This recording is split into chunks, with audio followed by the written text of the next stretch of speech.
Fala galera, tudo beleza? Meu nome é André, eu sou fã de luta livre há mais de 30 anos. Bora para mais um resumo do SmackDown, agora o SmackDown no dia 7 de novembro de 2025. Então vambora porque tem muita coisa interessante. Antes, não deixe de fazer tudo aquilo que a gente pede para ajudar no nosso canal, vocês já sabem do esquema. O mais importante nesse momento, deixar seu like nesse vídeo para que o YouTube continue a nos divulgar e se inscreva no nosso canal porque a gente quer chegar a 10 mil inscritos até a aposentadoria do Cena, beleza? Então vem com a gente, vambora! Sem mais delongas, já vamos começar o show aí, esse último dia 7, com o nosso queridíssimo Cody Rhodes vindo para o ringue para mandar uma promo. Ele fala com o público sobre o que eles queriam conversar e tudo mais. Lembrou a luta contra o Drew McIntyre, dizendo que o cinturão foi introduzido pelo Drew McIntyre na luta, né, por causa do DDT que ele, Cody, deu no Drew no cinturão. O juizão não viu, era para ele ter sido desclassificado e ter perdido o título, mas enfim. O juizão não viu. Aí ele continua dizendo que o Drew não entende o peso da sua relutância em puxar o gatilho no passado, que o Drew é um dos lutadores mais impressionantes e fortes, mas que continua sendo o maior autossabotador da história. Ele diz que está seguindo em frente, que o Drew ficou no retrovisor e que ele quer fazer algo diferente, assistir com os fãs do SmackDown e decidir quem vai ser o próximo desafiante do campeonato da WWE. E nisso, quando o Cody fala isso, toca a música do Aleister Black, para surpresa de todos. Ele vem para a arena junto com a Zelina Vega, que agora é conhecida apenas como Zelina, tiraram o sobrenome dela, tá? Se você entrar lá no site da WWE, vocês vão ver que ela está apenas como Zelina.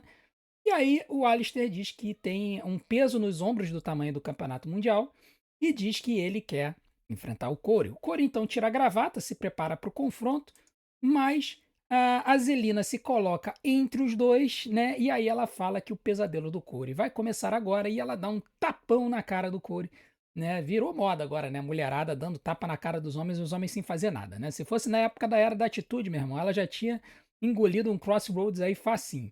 Enfim, depois dessa situação toda, o Nick Aldis vem para o ringue e ele pergunta se o público está pensando o mesmo que ele, o público reage, e aí ele diz, bom, se o Aleister Black quer uma luta, beleza, ele vai enfrentar o Cody Rhodes no evento principal da noite, no Main Event. Então, o show já começou bem interessante, por quê? Porque ele começou diferente. Nós temos uma nova pessoa no cenário do Main Event, que é o Aleister Black.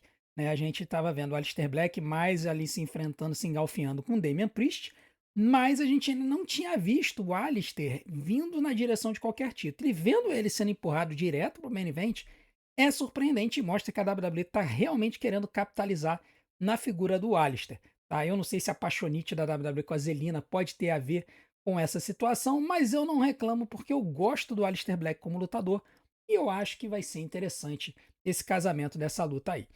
Bom, o show ele foi bem diferentão, tá? Tiveram algumas coisas bem interessantes nele. A primeira coisa foi o US Open Challenge, né?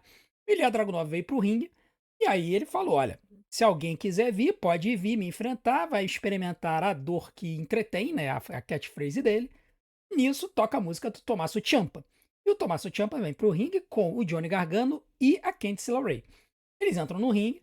O Tommaso Ciampa diz que ele foi desrespeitado na semana passada, que ele quer uma luta pelo campeonato dos Estados Unidos. E aí o Ilya Dragunov diz que ele aceita o desafio, mas aceita o desafio dele.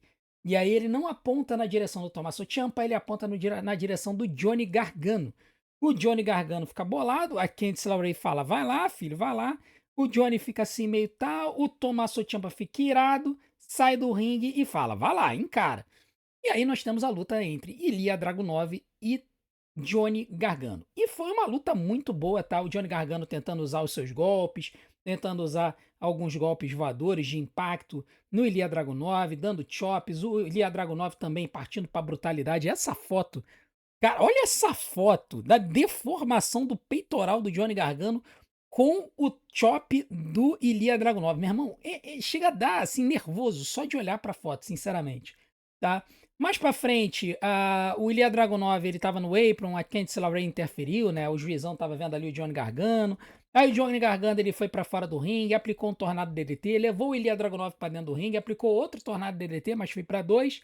Aí ele foi pro apron e depois de um pouquinho de luta, ele foi pro apron. O Dragunov, ele foi na segunda corda, puxou o Johnny Gargano do apron pra dentro do ringue e mandou um superplex, assim, uma mostra de uma força fenomenal do Ilya Dragunov, que conseguiu fazer isso no Johnny Gargano sem impulso, tá? O Gargano não deu impulso pro Dragunov fazer isso, ele puxou na força mesmo. E logo depois que ele fez isso, ele mandou o H-Bomb e aí foi pro pinfall pra 3. Então vi a história do Ilya Dragunov, uma luta de 11 minutos que eu dou 3 estrelas e meia. Foi uma belíssima luta pra começar o show. É uma pena que não deram mais tempo, eu particularmente acho que essa luta facilmente teria sido 4 estrelas se tivessem dado de 15 a 20 minutos, mas deram apenas 11 minutos para essa luta. Paciência. Vamos ver se a WWE volta com essa luta no futuro. Eu acho que não, acho que eles estão fazendo uma filinha ali pro Dragunov e essa filinha deve passar pelos lutadores da divisão de duplas, né? Então a gente deve ter lutas muito boas com o Dragunov vencendo. Então, o Dragunov já venceu o Nathan Frazier, agora venceu o Johnny Gargano. Ele deve lutar contra o Exxon, deve lutar contra o Tommaso Ciampa, né? Talvez ele lute com o Street Profits se eles voltarem, né? Nós temos também os Morosini Machine Guns. Então tem assim, já que a WWE não tá aproveitando as duplas já características da divisão de duplas, eles estão colocando essa galera para lutar com o Dragunov.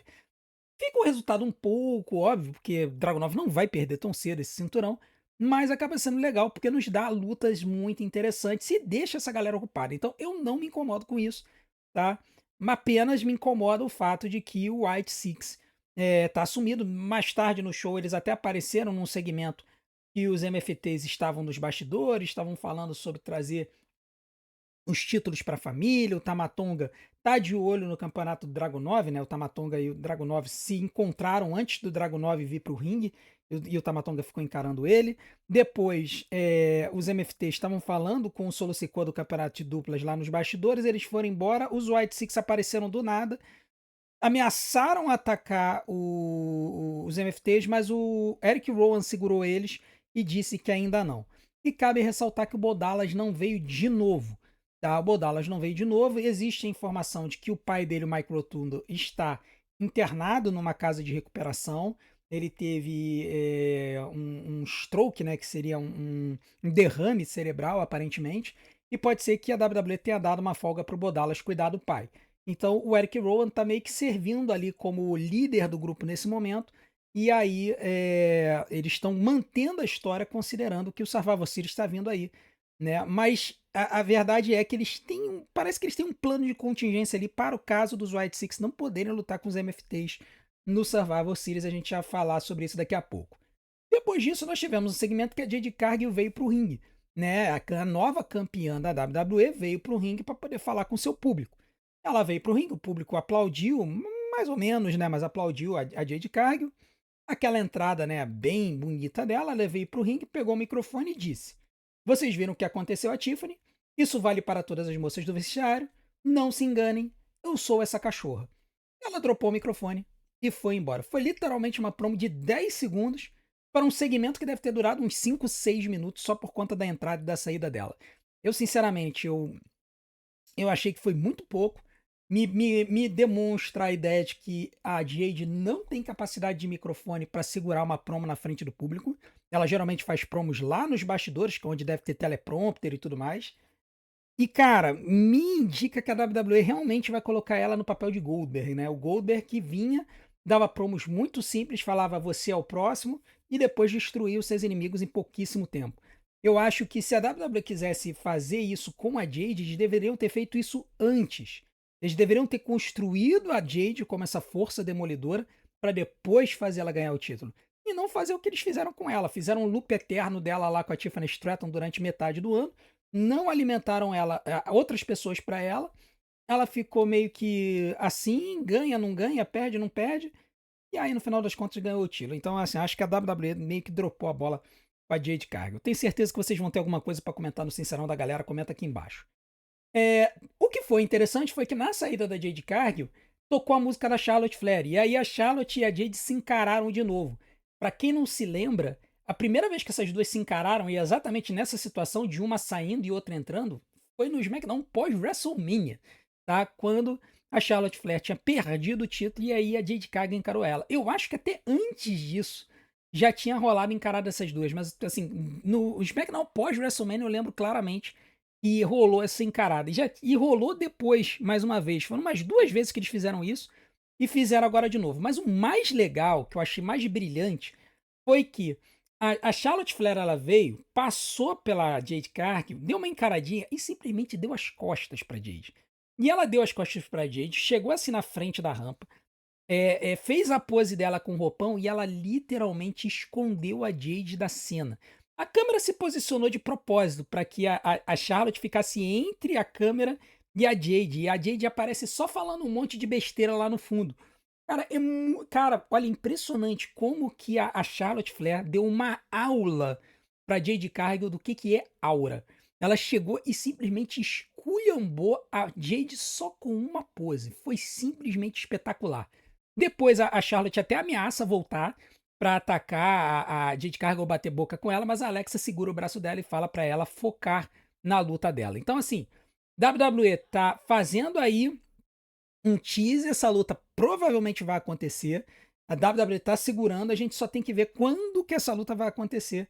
E eu acho que nesse momento, com os fãs de volta do lado da Charlotte, se a WWE mantiver a Alexa do lado da Charlotte para essa luta, eu acho que os fãs não vão se importar, tá? E vamos ver se a Charlotte ganhar esse título, se o público vai se irritar por falar que ela é forçada de novo ou se dessa vez vão agradecer a ela por nos libertar da Jade Cargill como campeã. Enfim, foi interessantíssimo esse segmento e a Charlotte humilhou a Jade Cargill só com uma pose no meio do ringue, foi sensacional.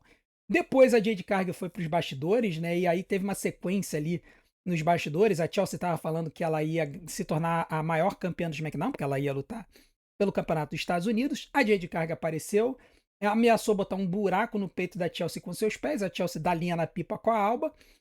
A Bifeb e a Mitin, então, iam entrar no vestiário feminino. A Jade Cargill mandou elas saírem da frente. A Bifeb perguntou por que ela estava agindo daquela forma, que ela não estava gostando da forma como a Jade estava agindo. E aí a Jade fala: se você não tá gostando, então me enfrente numa luta na semana que vem. E a Bifeb aceitou. Então, para semana que vem, teremos Jade Cargill e Bifeb, com certeza. A Jade Goldberg, ou Jadeberg, vai acabar aparecendo aí na sua primeira luta como campeã na semana que vem. Depois disso, nós tivemos a luta entre Nia Jax e Charlotte Flair. Essa luta foi marcada na semana passada. A Charlotte e a Alexa estavam dando uma entrevista nos bastidores. A Nia Jax veio para bater boca, né? E foi muito interessante, porque a Nia, ela usou a força dela na luta. A Charlotte Flair usou os seus golpes de agilidade, moonsaults e tudo mais. Charlotte bem over com o público, tá? O público tava vibrando com a Charlotte, tava torcendo pela Charlotte. E aí, quando a Charlotte parecia que ela tava tendo uma vantagem no final da luta, apareceu a Lash Legend, uma lutadora da NXT, tá? Muito alta e muito forte, ex-jogadora de basquete, foi jogadora da NCAA, que é a Liga Universitária, chegou a ser draftada para a WNBA, mas jogou apenas 3 jogos e foi dispensada. E a Lash Legend, ela puxou a Alexa Bliss pelos cabelos e botou ela no mata-leão. Isso deixou a Charlotte desesperada no ringue. A Nia Jax se aproveitou disso, jogou a Charlotte no chão e aí mandou o Annihilator para 3, enquanto a Lash Legend dispensava a Alexa Bliss, mandando ela embora. Então, vitória da Nia Jax. Uma luta de 10 minutos que eu dou 3 estrelas e 25, 3 estrelas e um quarto. Foi uma história muito interessante. Para quem ficar se perguntando se a Lash Legend ainda é NXT ou se ela é SmackDown, no site da WWE ela já foi colocada no roster do SmackDown, segundo os meus colaboradores lá do chat. Falaram que durante o show ela foi deslocada para o SmackDown, então parece que a Lash realmente subiu para o main roster.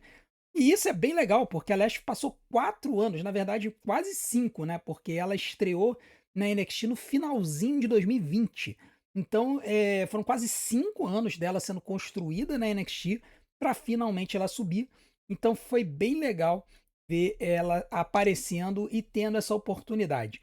E aí já tem gente dizendo que, como a Lash Legend subiu, o namorado dela também deve subir. E o namorado dela é ninguém mais, ninguém menos do que Trick Williams, outro lutador bem famoso da NXT. Então, vamos ver se isso vai se comprovar, tá? Depois, nos bastidores, as duas foram entrevistadas. A Jax falou que bateu a Charlotte limpo, sem ajuda. Que ela achou uma amiga na Lash Legend, a quem ela enfrentou na NXT e sabe que ela é uma malvadona. Ela também fala que a Lash Legend é recordista da NCAA e eu fui correr atrás dessa informação e o recorde que a Lash Legend tem é de 27 rebotes em um jogo de basquete da NCAA, tá? Ela tem esse recorde, então, se vocês estavam se perguntando qual era, é esse: 27 rebotes em um jogo de basquete feminino da NCAA. A Lash, então, ela chega, ela fala que ela é tudo o que ela diz que é, que as duas, ela e a Naya, vão direto para o topo e que hoje à noite é apenas o começo. Então, mais uma dupla sendo formada na divisão feminina da WWE. A WWE está gradativamente reconstruindo essa divisão e eu tô achando muito, muito legal e muito interessante ver essa dinâmica com todas as lutadoras cercando ali a Charlexa, né? E para piorar a situação, né? Coitada das nossas campeãs, né? Elas estavam na sala dos médicos, a Alexa Bliss ali com um gelinho no pescoço, a Charlotte vendo, pedindo desculpas por ter perdido e não sei o que, tá? Aquela coisa, uma pede desculpa para outra, a outra pede desculpa para uma. Uma mão misteriosa dá um gelinho ali para ser colocado na nuca da Alexa. Quando elas veem quem é a pessoa, é ninguém mais, ninguém menos do que Asuka. A Asuka aparece, cospe o veneno na cara das duas. Tudo bem que ela acaba acertando mais a parede do que qualquer coisa, mas enfim, ela acertou as duas. E aí, com isso, ela e a Kairi Sane saem por cima, rindo da cara das duas. É bem provável que essas duplas vão se enfrentar em breve pelo campeonato de duplas femininas.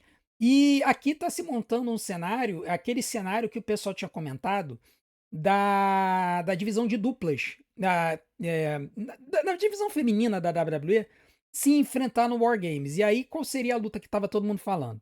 Becky Lynch, Lash Legend e Nia Jax. Ninguém tinha entendido a Lash Legend nessa história, agora o pessoal tá entendendo.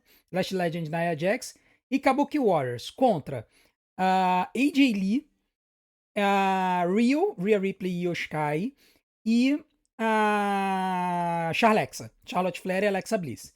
Sendo que parece que eles estão colocando uma dupla para poder entrar no lugar da Rhea e da Io Sky, caso a Rhea não consiga voltar do nariz quebrado dela, que ela quebrou na turnê no Japão, que seria a Bayley e a Lara Valkyria. Então meio que a Bayley e a Lara Valkyria estão de reserva. Se a Rhea não puder lutar, entra a Bayley e a Lyra e aí forma o time face desse War Games aí que já está se construindo, tá? Beleza. Depois disso, no show, a gente teve o anúncio do Nick Aldis sobre as próximas duas lutas do torneio The Last Time Is Now, que é o torneio que vai escolher o último desafiante do Cena no dia 13 de dezembro no Saturday Night Main Event em Washington. A primeira luta que foi anunciada foi The Miz contra Main Event Jey Uso, tá? E também foi anunciada uma luta entre o LA Knight e um nome misterioso. E o Nick Aldis, quando lê, fala: eu vou guardar este nome para a semana que vem. Bom, isso imediatamente fez as pessoas se perguntarem que nome seria esse. É um nome surpresa, pode ser de gente de fora da WWE. Então, quais são os nomes que estão sendo ventilados? Primeiro, Matt Cardona, Zack Ryder, luta na TNA. Segundo, Nick Nemeth, Dolph Ziggler, luta na TNA. Terceiro, Obafemi, tá sumido da NXT. E o último, Joe Hendry, pela forma como ele falou assim: eu vou falar esse nome na semana que vem, né? A gente sabe que se você falar o nome ele aparece, então poderia ser aí o Joe Hendry. Aliás, o chat estava muito apostando no Joe Hendry, tá? Com relação a esse torneio, tiveram dois segmentos de bastidores muito interessantes. O primeiro foi o The Miz pedindo para estar no torneio, e no final das contas se confirmou que ele estará. E ele ainda depois mandou uma promo onde ele falou que era um absurdo, ele tem que entrar nesse torneio, que ele devia ser a pessoa escolhida para enfrentar o Cena, porque ele derrotou o Cena no main event da WrestleMania, papapá, pepepé. Lembrando que foi um dos piores main events da história da WrestleMania. Foi aquele main event do WrestleMania 27, em que o The Rock interferiu e deu a vitória pro The Miz. Mas o fato é que também teve um segmento muito engraçado em que o R-Truth veio com duas bolinhas para colocar lá no cesto para ser sorteado. E aí ele começou a mandar aquelas piadas quinta série, né? Eu coloco as minhas bolas nas suas mãos, né, Nick Aldis. Aí o Nick Aldis pega e fala: pô, mas o R-Truth, a sua bolinha já está dentro do negócio, você está no torneio. E aí o Arthur chega, pega as bolas e fala: então eu não vou mais botar as minhas bolas nas suas bolas. E aí ele sai, e aí o Nick Aldis fica olhando, e a gente fica olhando, meu Deus do céu, é muita quinta série. Mas foi muito engraçado, tá? Então confirmou o Arthur, né? Apesar de que o Arthur ainda não foi sorteado, está confirmado que o Arthur vai participar desse torneio. E é legal, né? Ele merece pelo menos participar do torneio. Quem sabe até não ganhar uma lutinha, avançar aí para as quartas de final. Lembrando que vão ser 16 lutadores. Não vai ser uma Battle Royale, né? Que o pessoal falou lá no chat. Vai ser um torneio de 16 pessoas, que vai ser oitavas de final, quartas de final, semifinal e final. Então, para a pessoa poder enfrentar o Cena, vai ter que vencer 4 lutas para chegar até lá. Bom, depois disso a gente teve a terceira luta da noite, a luta entre a Julia e a Chelsea Green. A Julia, ela passou a Chelsea Green pelo reinado mais longo do Campeonato dos Estados Unidos, né? Ela chegou a 133 dias como campeã, a Chelsea Green como 132 dias. A Chelsea ela veio acompanhada da Alba Fire, mas o Ethan Page, que é parceiro dela no campeonato de duplas mistas da AAA, estava na arquibancada para torcer pela Chelsea Green. Lembrando que ele é campeão norte-americano da NXT, com esse cinturão aí com a bandeira do Canadá, e é um dos lutadores, né, junto com a Chelsea Green, campeão de duplas mistas da AAA. E, cara, a luta é impressionante, cara, porque dá pra listar tudo o que aconteceu na luta com as imagens que a WWE forneceu pra gente, tá? A Chelsea Green deu um tapa na cara da Julia, a Julia devolveu com um tapa na cara da Chelsea, a Chelsea foi nas cordas, a Julia botou a Chelsea de joelhos no chão, acertou um Mariverderte, depois levantou ela, jogou ela do outro lado do apron, deu um outro tapa na cara dela. A Chelsea ficou nas cordas, apoiada. Quando a Julia chamou a atenção da juíza, a, a Kiana James acertou um golpe nela. Isso fez a Alba Fire ver do outro lado do ringue, dar um super chute nela. Isso fez a Julia dar um chute na Alba Fire. A Chelsea Green fez um rolamento da morte e o juizão, falei juizona, né? Mas o juizão foi, cara, olha a face do juiz. Olha o pinfall da Chelsea Green. Tava na cara do juiz que ela botou o pé na corda. Ele tava muito mal posicionado. Muito mal posicionado. Num pinfall desse, ele tinha que estar de lado, ele não podia estar de frente. Na cara do juiz. Ele viu que a Chelsea Green tava com as pernas na corda e ele não fez nada. Contou 1, 2, 3, vitória de Chelsea Green. Mano, olha, Chelsea Green, nova campeã dos Estados Unidos e, velho, assim, eu não sei nem o que dizer. Eu sei que vocês vão detonar com isso aqui no Sincerão da Galera.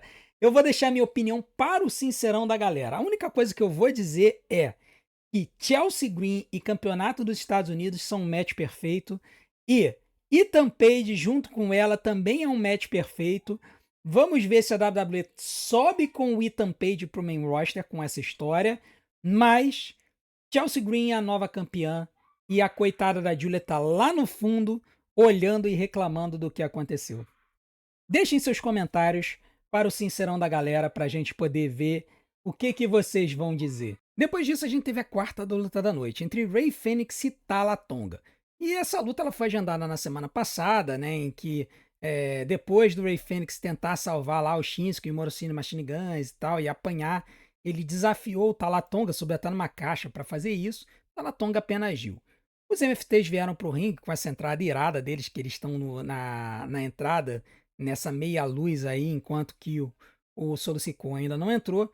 Mas quando eles estavam indo pro ringue, os Morosini Machine Guns e o Shinsuke Nakamura vieram e atacaram os MFTs. E aí sobraram apenas o Tala Tonga para poder lutar e o Solo Sikoa para poder acompanhar a luta. E a luta foi, que eu posso dizer assim, foi boa por conta do coitado do Rey Fênix, né? Que se estraçalhou todo para todo lado do ringue, né? O Talatonga usando seus golpes de força, né? E assim, simplesmente zunindo o Rey Fênix para tudo quanto é lado. O Rey deu muito bump para poder aliviar essa luta e poder dar uma qualidade para essa luta. Ele chegou a dar alguns golpes mais para frente, chegou a mandar um Enziguri e mandar o Adios Amigos correndo na corda para acertar o Talatonga, mas no final, quando ele foi dar uma huracanana, o Talatonga bloqueou, mandou um powerbomb devastador nele e em seguida mandou o chokeslam para 3. Então, vitória do Talatonga, uma luta de 9 minutos que eu dou 3 estrelas, tá? Foi uma luta legal, mas que não tem como você esperar muito mais, considerando que o Talatonga ele não tem tanta mobilidade assim. Ele é um cara muito alto, mas não é tão móvel assim. O Rey Fênix é que foi que carregou a luta. Meus elogios ao Rey Fênix, que pelo amor de Deus, ele tem que ser movido para o Monday Night Raw e ser juntado ao Penta para fazer os Lucha Bros de novo, assim, pra ontem. Não tem cabimento o Rey Fênix ficar servindo de jobber aqui no SmackDown e o Penta sendo mal aproveitado no Monday Night Raw. Não tem menor sentido isso. Mas depois da luta, o Talatonga ameaçou tentar continuar batendo no Rey Fênix e aí nisso tocou a música do Sami Zayn e o Sami veio pro ringue. Isso é importante falar porque o Nick Aldis havia pedido para o Sami não vir pro ringue porque ele ainda não estava liberado pelos médicos, mas dessa vez ele a ordem do Nick Aldis e ele acabou vindo pro ringue, tá? Isso tá cheirando a War Games, né? Nós temos de um lado Sami Zayn, Rey Fênix, Shinsuke Nakamura e Morosini Machine Guns. E do outro lado nós temos os 5 lutadores dos MFTs. Sendo que você tem o White Six também, de outro lado, né? Então a gente não sabe se vai ser um War Games duplo, se vai ser um War Games triplo, ou se vai ser simplesmente uma luta de eliminação de Survival Series, porque também tem todo o salseiro lá com a Division lá no Monday Night Raw. Então vamos ver como é que a WWE vai montar isso aí. Esse card do Survival Series ainda não está bem construído, a gente tem que ver o que vai acontecer aí nos próximos shows. E para terminar, nós tivemos a luta do main event entre Cody Rhodes e Aleister Black, uma luta que não valia o título e teve um bom tempo e um bom desenvolvimento. Assim, o Aleister Black, primeiro, a entrada do Aleister Black com a Zelina Vega, muito irada, a Zelina Vega se contorcendo toda no chão, deu uma aura a mais para a entrada do Aleister Black, tá? E a luta, cara, o Aleister, ele fez uma luta de igual para igual com o campeão, chegando a botar o campeão para baixo várias vezes, botando ele nas cordas várias vezes, mostrando que ele tem impacto, tem qualidade de luta para ele estar nesse main event aí sim, tá? O Corey usando seus golpes tradicionais, né? O suplex mantido lá em cima, o disaster kick, depois aplicou um Corey Cutter, deu chute na cara do Aleister, o Aleister deu vários golpes na cara do Corey, vários chutes, várias combinações, e aí no final das contas o Corey até conseguiu reverter ali, estava pronto para poder mandar o Crossroads para cima do Aleister Black ou qualquer coisa assim, e aí o pessoal da plateia começou a fazer um movimento que já indicava que alguém ia aparecer na luta. E aí o pessoal chegou a falar: o Damian Priest vai aparecer, Damian Priest já vai aparecer. Eu cheguei e falei antes, gente, quem vai aparecer vai ser o Drew McIntyre. Ele vai chorar por causa da derrota no sábado. E não deu outra, o Drew McIntyre veio. Mas para surpresa de todo mundo, ele não deu o Claymore no Cody Rhodes, ele deu o Claymore no juiz. Ele simplesmente deu um Claymore devastador no juizão. E aí isso acabou fazendo com que a luta não tivesse fim. Tá? Então a luta ela foi um no contest. Ela durou 7 minutos, eu vou dar 3 estrelas. Eu achei que foi uma boa luta no final das contas. O final foi surpreendente para a galera que reclama e é, que a WWE ela é muito repetitiva de vez em quando tal. Esse show ele foi bastante surpreendente de ponta a ponta, né? Então foi bem interessante ver essa situação.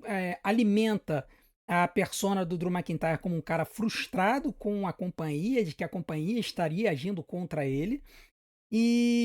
Mas no final das contas também serviu para alimentar o Aleister Black como um main eventer. A gente que estava se perguntando, gente, esse main event aí do SmackDown tá meio combalido, tal.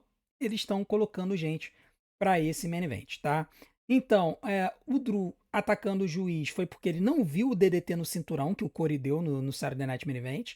Então foi por conta disso. Depois o Drew puxou o juizão pelo colarinho, dizendo que ele era um corrupto e tudo mais. O Corey tentou salvar o juiz, aí o Aleister Black, junto com o Drew, começou a atacar o Cody Rhodes e nisso tocou a música do Damian Priest. Aí sim o Damian Priest, ou o Padre Damião, como o pessoal fala, veio para o ringue para poder atacar o Drew e o Aleister, né? Lembrando que o Damian tem história com os dois, né?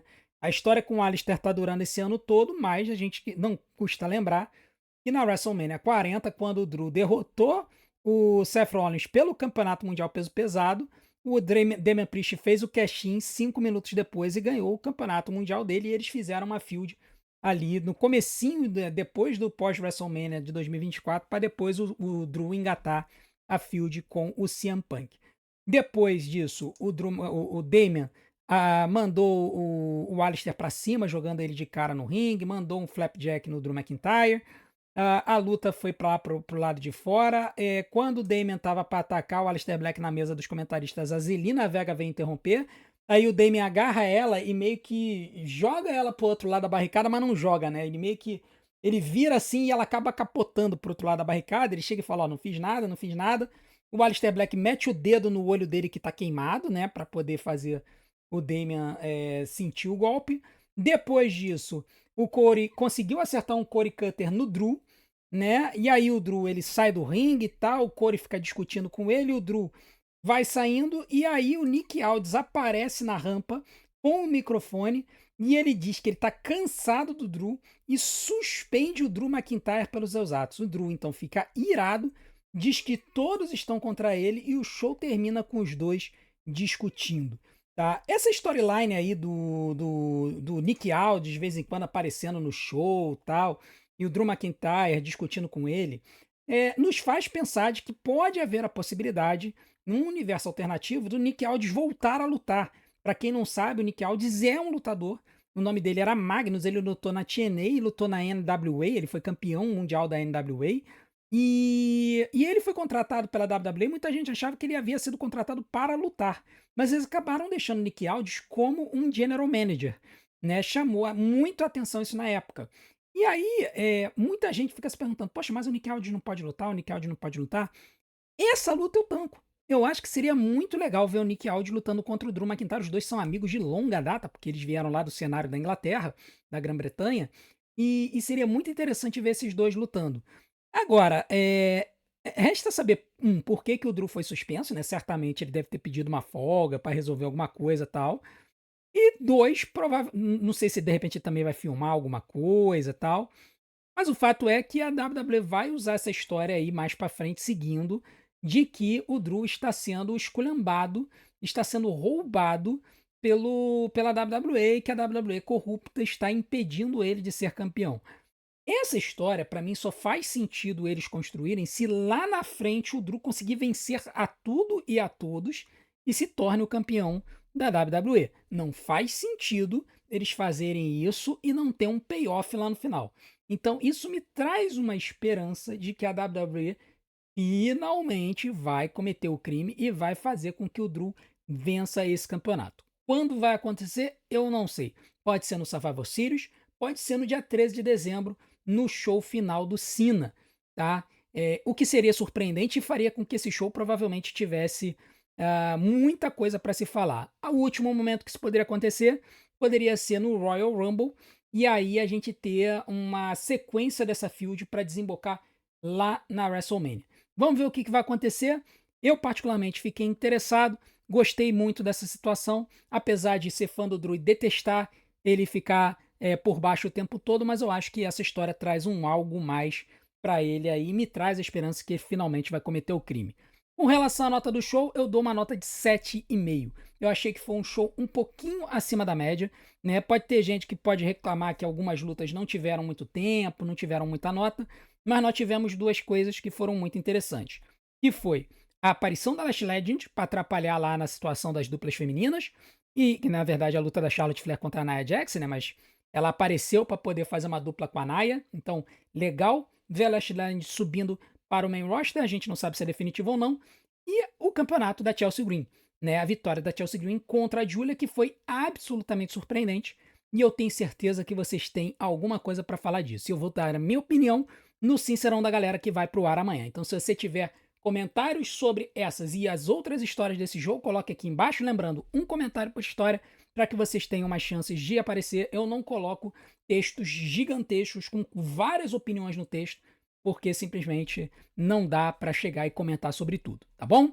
Muito obrigado pela audiência de vocês. Não deixem de também fazer tudo aquilo que a gente pede para ajudar o nosso canal, deixar o seu like, ativar o sininho para receber notificações, se inscrever no canal, deixar o seu hype e assistir e maratonar os nossos conteúdos, porque tempo de visualização é o que faz o YouTube nos divulgar.